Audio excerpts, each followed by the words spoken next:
बात को पकड़ो, गंभीरता से पकड़ो। तुम प्रभु के अंश हो, प्रकृति के आश्रय से तुम्हें चैन नहीं मिल सकता, शांति नहीं मिल सकती, अमर पद नहीं मिल सकता। तुम भटकते रहोगे, क्लेशित होते रहोगे, भयभीत होते रहोगे। भटकना जन्म मरण। भगवान के एकमात्र आश्रय से तुम्हें विश्राम मिलेगा और कहीं नहीं। जैसे गोस्वामी जी कहते, पायो परम विश्राम राम समान प्रभु नाही कहूं। लेकिन कोई भगवान का आश्रय लेना नहीं चाहता, रुपया का आश्रय लेना चाहता है। वस्तु का बल, पद का बल, परिवार का बल, देह का बल, समाज का बल। तब तक भगवान के दर्शन हो जाएं। लोग बातें बनाते, समझते नहीं। अरे द्रौपदी जी अवतार हैं, द्रौपदी जी कोई जन्म नहीं लिए, अवतार हैं, शक्ति का अवतार हैं, यज्ञ कुंड से प्रकट हुई। लेकिन आश्रय दृढ़ तब हुआ इस घटना के बाद, चीरहरण घटना के बाद। नहीं, पांडवों का आश्रय था, सभा का आश्रय था, अपना बल का आश्रय था, दांत का आश्रय लिया। जब सब छूट गया तो गोविंद द्वारिका वासिन।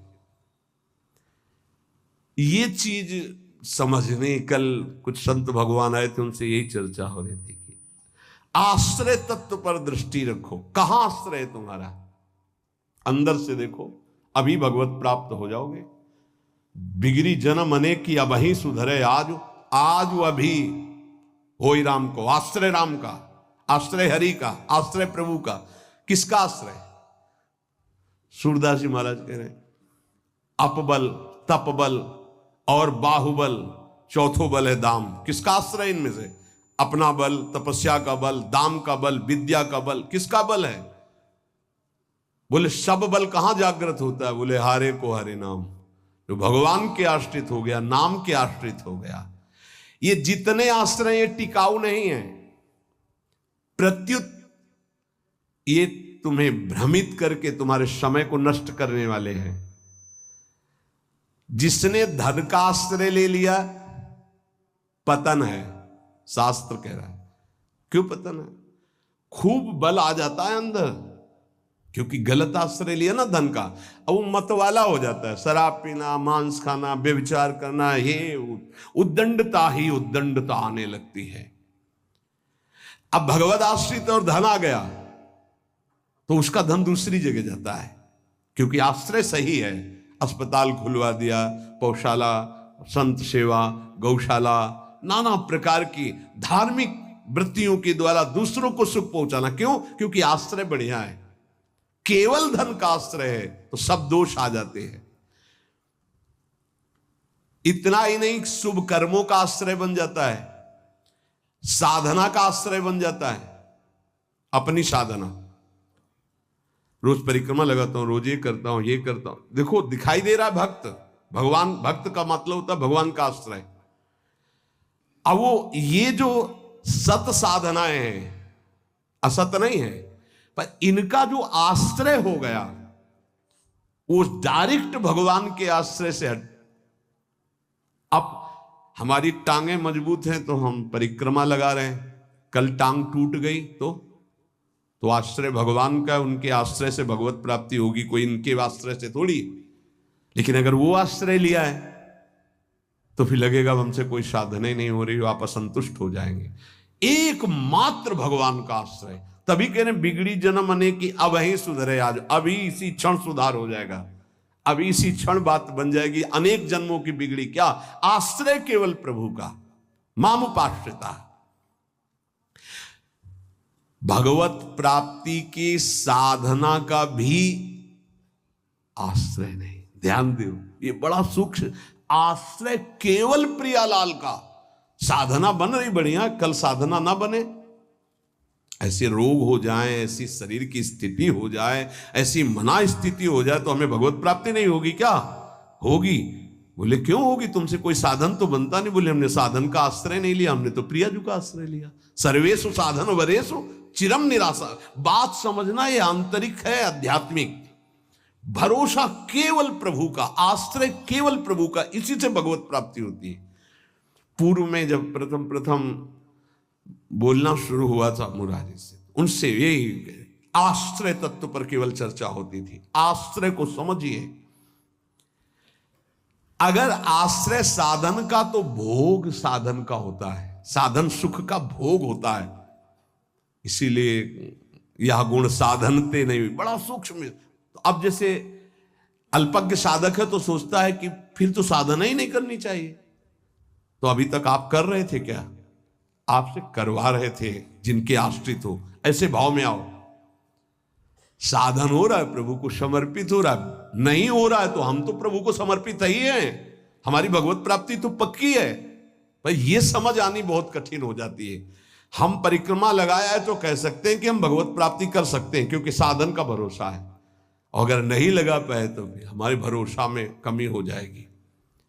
आप आखिरी बात समझ लीजिए, यदि आपने अंदर से आश्रय हमारे प्रियालाल का ले लिया और कुछ नहीं बन रहा तो भगवत प्राप्ति हो जाएगी। हमारी बात समझ लेना।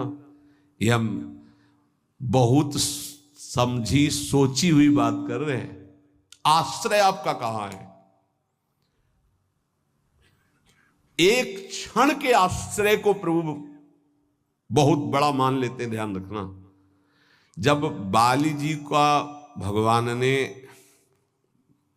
प्रहार करके वध किया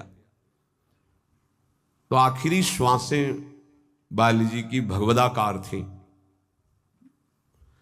पर भगवान से बड़ा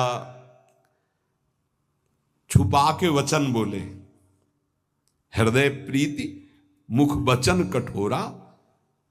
और भगवान की तरफ देखकर कहा, मैं बैरी सुग्रीव प्यारा, कारण कवन नाथ मुहि मारा। हम दोनों भाई हैं, हमें अपने भाई की हर चेष्टा को पता है। जैसा मैं वैसा मेरा भाई। बहुत बड़ा भजनानंदी नहीं, हम जानते हैं, बचपन से साथी है। और मैंने कभी आपका विरोध नहीं किया। आपने मारा क्यों मुझे? जो सूक्ष्म बात भगवान, तुम ये जानते थे कि सुग्रीव मेरे आश्रित हो गया है? अरे अभिमानी, मेरे आश्रित का वैरी मेरा वैरी होता है। तो कितने दिनों के आश्रित हुए थे सुग्रीव जी?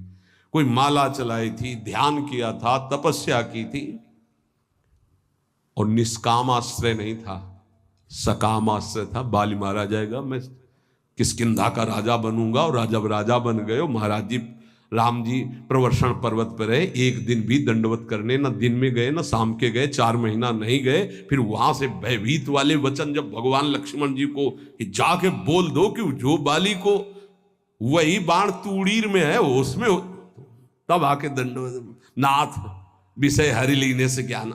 हम आपको बात बता रहे हैं प्रमाण सहित।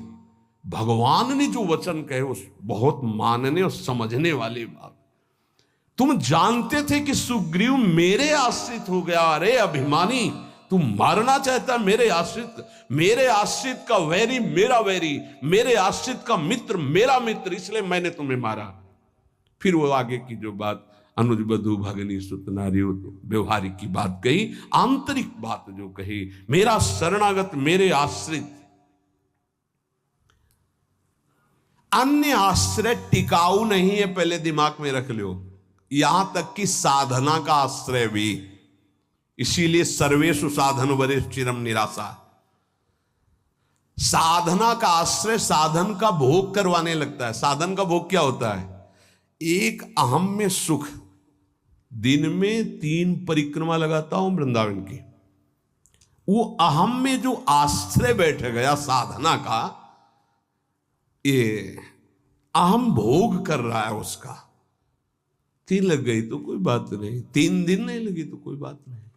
उन्हीं के तो आश्रित। मान लो कोई ऐसी शरीर की अव्यवस्था, प्रमाद नहीं होती, प्रमाद नहीं होता भक्तों में।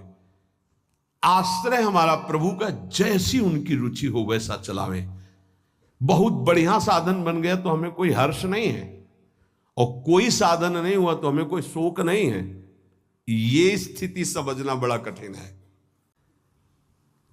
जब तक उपासक भगवान के आश्रित नहीं होता, तब तक वो किसी न किसी पराधीनता को स्वीकार करता रहता है, और इसीलिए उसका दुख नहीं मिटता। अन्य आश्रय परिणाम दुख।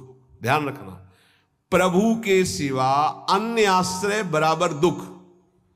प्रभु का आश्रय बराबर सुख दुख की निशानी नहीं। संसार में प्रगट आश्रय भोगों का, शरीरों का, पदों का, धन का बड़ा आकर्षण है। स्त्री का आश्रय, पुत्र का आश्रय, मकान का आश्रय, बड़े बड़े आश्रय हैं अंदर। जब तक ये आकर्षण रहेगा तब तक भगवान में आकर्षण नहीं होता। और अंदर सब आकर्षण में वही कृष्ण का है। भगवान का आश्रय होते ही त्रिभुवन की प्रिय से प्रिय वस्तु से राग खत्म हो जाएगा। ये पहचान है, कोई प्रिय नहीं लगेगा। वही प्रिय लग रहे हैं, उनके सिवा वास्तविक आज भी किसी को कोई प्रिय नहीं लगता। अगर वो अंतर ध्यान हो जाए तो उस शरीर को फूंक दिया जाता है, जला दिया जाता है, गाड़ दिया जाता है। क्या ये प्रियता रही? प्रियता तो प्रभु से ही थी। देखो, प्रगट में देखने वाले की दृष्टि में और वर्तमान की स्थिति में बड़ा अंतर हो सकता है। ऐसा नहीं है कि आप जो दृश्य देख रहे हो वो दृश्य वैसा ही हो। आपकी देखने की क्या शैली है? एक बार यही बात अकबर से जब कहा बीरबल ने कि देखी हुई बात गलत हो सकती है, अपना चिंतन जैसा होता है वैसे ही दृश्य दिखाई देता है, उसको भी समझना चाहिए, ना कि जो हमें दिखाई दे रहा है वही सत्य है। ऐसा कैसे हो सकता है? जब हम देख रहे हैं तो सत्य क्यों नहीं हो? तो उनका कभी ऐसा आपके सामने प्रश्न आवे तो बताना, फिर हम आपको उत्तर देंगे। एक दिन जो बादशाह की सैया लगाता था, उसके मन में आया कि जीवन व्यतीत होता जा रहा है फूलों की सैया लगाते हुए बादशाह के लिए तकिया और रस। 5 मिनट लेट के देखते बादशाह थोड़ी आ जाएगा इस समय। लेटा तो सोचा इनका जो चद्दर है इतना सुगंधित और मुलायम, जरा डाल के डाला और आंख मूंद के 5 मिनट आनंद लेते, सो गया। अब भैया कहाँ चारपाई में सोने वाला, कहाँ बादशाह की सैया में। और दरबार में उनको विलंब था, तो जो उनकी पत्नी थी वो आ गई। आज महाराज बिना कुछ खाए पिए बात किए, हमें लगता कोई सीरियस मैटर रहा होगा, थकित होकर के सो गए। पार्श्व में वो सो गए। अब बादशाह आया तो देखा मेरी सैया में कोई पुरुष और हमारी पत्नी। तलवार खींची तो उसने कहा था बीरबल ने कि दृश्य झूठा हो सकता है। उसको बुला के कहते हैं एक दृश्य कहां से झूठा हो सकता है, मैं सत्य देख रहा हूं। बुलाया और कहा कि तुम कहते थे दृश्य झूठा हो सकता है, देखने वाले की क्षमता के अनुसार दृश्य दिखाई दे। मैं देख रहा हूं मेरी पत्नी किसी गैर पुरुष के साथ पड़ी हुई, ये झूठा है? बोले महाराज झूठा भी हो सकता है। झूठा ही है मैं ऐसा नहीं कहता, लेकिन झूठा भी हो सकता है। अब कौन पुरुष है अब हमें तो पता नहीं, लेकिन आप 2 मिनट खंभे की आड़ में रुकिए।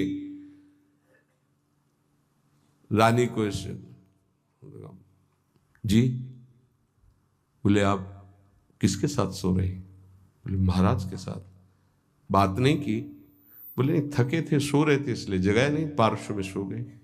ठीक है आप जाइए, हम महाराज को जगा के ला रहे हैं क्योंकि भोजन नहीं पाया, इनको पवाना है। हाँ ठीक है। पर्दा हटाया तो वो फूल बिछा ले। वो तो घबरा रहा था एकदम, तो उनका मालिक जान बचा लो, मुझे ऐसा ऐसा आया इसलिए। नहीं तो किसके साथ? बोले हमारे साथ तो कोई नहीं था। बादशाह पर्दे की आड़ में सुन रहे। बोले चुपचाप भाग जा, अगर बादशाह जान गए तो मार भगा दिया। बोले सरकार देखा दोनों निर्दोष थे, यदि आप मारते तो दोनों की हत्या आप कर सकते थे, लेकिन दोनों निर्दोष थे। हमारी दृष्टि प्राकृतिक दृश्यों का फाइनल नहीं कर सकती, फिर सच्चिदानंद का कैसे? तो हमें अपनी दृष्टि सुधारने। वीत राग, जिनका राग बीत गया है, अर्थात परम वैराग्यवान, भगवत लीला का रसास्वादन, इसलिए परम वैराग्यवान परमहंस शिरोमणि सुखदेव जी को श्रीमद् भागवत कथन का अधिकारी श्री भगवान व्यासदेव जी ने जान करके भागवत दी। जब कोई प्रभु से विमुख हो जाता है तो नाशवान पदार्थों में और शरीर में, ये नाशवान है, इसमें राग हो जाता है। अब ये राग उससे पापाचरण कराता रहता है, वो भगवान की लीलाओं को नहीं देख सकता। हमारा सच्चिदानंद प्रभु की प्राप्ति का पहले भूमिका समझ ले। जब कोई तीनों रागों से, तीन प्रकृति के गुण, तीन शरीरों की रचना, तीनों लोकों का वैभव, तीनों रागों से जो मुक्त हो जाता है वो भगवत प्राप्त होता है। भगवत प्राप्ति में भी बड़ा भेद है कई तरह का। भगवत प्राप्ति में भी जो रस सिद्ध महापुरुष है वो गोपी भाव को, जो उनसे भी सहचरी भाव को, आपकी दशा का है देह भाव में हो। अब देह भाव से देखोगे तो क्या दिखाई देगा? जैसा चश्मा वैसे दिखाई देगा। इसलिए लीला का वास्तविक रहस्य कौन जानता है? बोले वीतराग। कौन वीतराग?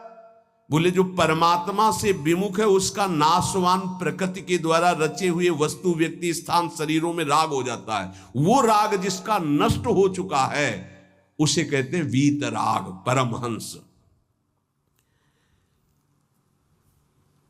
ये राग कामना पैदा करता रहता है। रजोगुण से राग उत्पन्न होता है और राग से अप्राप्त की प्राप्ति की चाह का नाम कामना है। मैं ये भोग लूं, जो सुना, जो पढ़ा, जो देखा वो भोग लूं, प्रकृति का कामना कहते हैं। कामना जहां उत्पन्न होती है तो प्रिय पदार्थों का भोग भोगने से लोभ होता है, प्रिय पदार्थों के भोगने में बाधा पड़ने पर क्रोध होता है। भगवान कह रहे हैं कि वीतराग भय क्रोधो मनमया मामुपाश्रिता। जिसका राग नष्ट हो चुका है और जिसका क्रोध नष्ट हो चुका है, क्रोधी नहीं और भय नहीं है। भय, जब तक आप पापाचरण करेंगे तो बिना किसी भय के भी आपको भय लगता रहेगा। ध्यान रखना, हृदयों में देख लेना। अगर भय लग रहा है आपको, अव्यक्त भय, कहीं ऐसा ना हो जाए, कहीं ऐसा, आपका मन मलिन है और आपने पापाचरण किए हैं, वो आपको भयभीत करते रहेंगे। जो भगवत शरणागत निर्मल हृदय वाला होता है उसके अंदर निर्भयता आती है। निर्भय, निश्चिंत, निशोक। भगवान कह रहे हैं जो राग रहित है और भय रहित है। भय एक ही जगह आता है।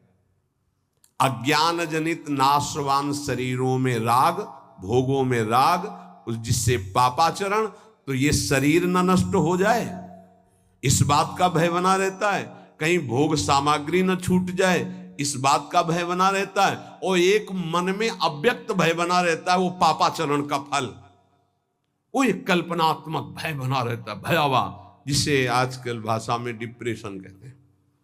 वो बेमतलब की बातें सोच सोच कर डरता रहेगा। लेकिन भजन, भगवद आश्रय, ये निर्भय करता है, भय नहीं रहता।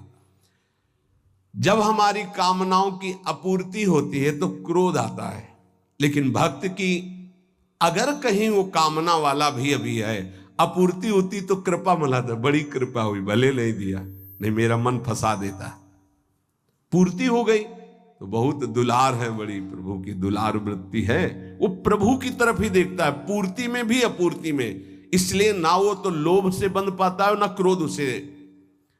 वो तो महान पुरुष होते हैं जिनमें कोई कामना नहीं होती, लेकिन प्रायः कामना से ही भक्ति प्रारंभ होती है। जो हमारा अनिष्ट होने की आशंका बनी रहती है, ये अविद्या, अज्ञान, नाशवान पदार्थ, नाशवान शरीर की प्रियता के कारण। तो भय, क्रोध, लोभ, ममता, ये सबका मूल जो है कामना है, काम है। इसी से दोषों की उत्पत्ति होती है। जब तक ये काम है तब तक भगवान की लीलाओं को तुम कैसे जान सकते हो? कैसे जान सकते हो? जब तक तुम्हारे शरीर से काम क्रीड़ा होती है, तुम्हारे अंदर मन में कामनाएं प्रकट होती हैं, तब तक तुम भगवान के चरित्रों का रहस्य नहीं जान सकते। क्योंकि भगवान कह रहे मेरे जो चरित्रों को, मेरे कर्म को, जन्म को दिव्य जान जाता है, उसका पुनर्जन्म नहीं होता, तो कौन जान जाता है? तो बोले वीतराग भय क्रोधाहा। जिनका राग नष्ट हो चुका है, जो निर्भय हो चुके हैं, जिनके हृदय में क्रोध नहीं है, और भगवान कह रहे मनमया मामुपाश्रिता। मनमयाहा, जो मुझ में तल्लीन है, रात दिन नाम जप कर रहे, भगवत ध्यान में, मामुपाश्रिता, मेरे ही आश्रित है, मेरा ही चिंतन, मेरा ही आश्रय, अंदर से किसी से कोई राग नहीं है, किसी भी भोग की भोगने की इच्छा नहीं है, उस इच्छा की जब वृत्ति नहीं तो क्रोध और लोभ की संभावना ही नहीं, और जब इच्छा ही नहीं तो पापाचरण नहीं तो भय नहीं होगा। भय केवल पापाचरण से होता है।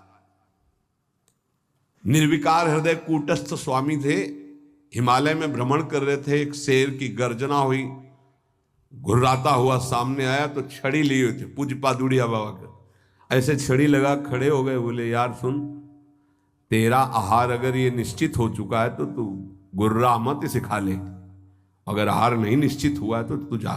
वो चला गया। कितने निर्भय कि सिंह के सामने भी एकदम ऐसे, क्यों? क्योंकि वीतराग है, शरीर से राग नष्ट हो चुका है।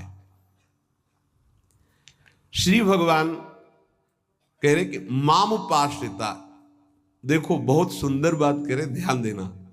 अपने लोगों का स्वभाव है बिना आश्रय के जी नहीं सकते, किसी न किसी का आश्रय, शरीर का आश्रय, रुपए का आश्रय, विपरीत शरीर का आश्रय, पद का आश्रय, विविध भोगों का आश्रय, नशा आदि का आश्रय, बिना आश्रय की जी नहीं सकता है। आप ये समझ लो, ऐसी मान्यता हो चुकी है। और आश्रय अगर ये सब छोड़ दे तो अमर हो जाए, उसको लगता है मैं मर जाऊंगा बिना इसके, वो अमर हो जाए। यही माया का भ्रम है।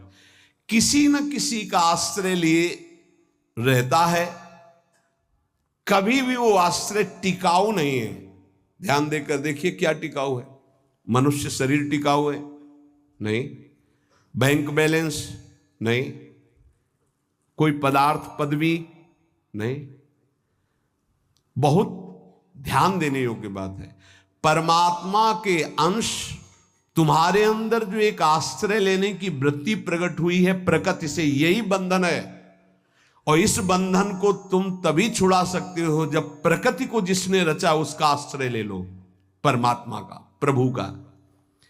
भगवान का अंश जब तक प्रकृति के कुछ भी आश्रय रखेगा तब तक वो भय, क्रोध, लोभ, राग इनसे पिटता रहेगा, चिंता, शोक, नाना प्रकार की। वीत राग, बहुत सुंदर बात है। लीला का निर्विकार स्वरूप अनुभव देखो। अगर गोपी प्रेम में तनिक भी कोई ऐसी बात होती तो परमहंस श्री सुखदेव जी जो लौटकर अपने पिता का मुख नहीं देखा, जब पुकार रहे थे, माता को तो देखा ही नहीं, वो भला ऐसे विलास को कभी गा सकते थे? विचार कर। बृहस्पति शिष्य उद्धव बंदे नंद ब्रज स्त्रीणाम पादरेणु सा, अंतिम समय स्तव का गायन करते। भीष्म जी उस समय गोपी जनों का चिंतन करते हैं, भगवान की उस लीला विलास का। क्या है ये गोपी प्रेम? कोई ऐसी रहस्यमयी प्रेम वृत्ति है जो बड़े बड़ों को समझ में आने वाली नहीं है। इसलिए गायन करें। गायन से आप रास पंचाध्यायी के फलस्तुति को पढ़िए, उसमें लिखा है ये श्लोक पुरा में याद नहीं, विक्रीडितम ब्रजबधु भीरदम च विष्णु, इस श्लोक में है कि जो श्री कृष्ण की इस रासलीला का जो गोपी जनों के साथ भगवान अद्भुत सुख वर्षा कर रहे हैं, इसका जो गायन करेगा, पाठ करेगा, वो हृदय रोग से रहित हो जाएगा। ये हृदय रोग को निर्मूल करने वाली लीला, अर्थात काम का सर्वनाश करके प्रेम प्रकाशित करने वाली। श्रीमद चतुरासी जी की फलस्तुति में लिखा है, भवजल निधि को नाव और काम पावक को पानी। काम रूपी अग्नि को शांत करने के लिए लीला जल है। चतुरासी जी का गायन निष्काम करके प्रेम प्रकट करता है। यहां प्रार्थना है, अर्थ की तरफ दृष्टि मत ले जाना। अगर अर्थ कभी आप पढ़ भी ले तो उसको चिंतन में मत आओ, उसको छोड़ दो। जब तक आपकी भाव दशा ठीक नहीं है, अभी आपके अंदर काम आता है, आपके अंदर नाना प्रकार की वासनाएं हैं, आप नहीं समझ पाएंगे। आप उसे प्राकृतिक भाव से अगर देखेंगे तो बात ठीक नहीं, क्योंकि प्रिया प्रीतम सच्चिदानंद में आपकी बुद्धि प्राकृतिक भाव सच्चिदानंद पर आरोपित करना, फिर वो बिगड़ जाएगा। इसलिए यहां प्रार्थना करते हैं, नवनिवृत्त निकुंज के पदों का गायन, चिंतन भागवत गीता जी के सिद्धांतों का, देह राग को शिथिल करके फिर चिंतन जो प्रकट होता है वो आंसुओं से भींगे हुए कपोल वाला होता है। गदगद सुर नैना सजल, दंपति रस रहे भीन। इसलिए उपासक को चाहिए कि जब तक देह भाव शिथिल ना हो जाए तब तक ऐसे ऐसे श्लोक रस भरे हैं जिनको आप बिल्कुल नहीं समझ सकते। इसलिए भगवान की अवतार लीला, भगवान के उपदेश, देखो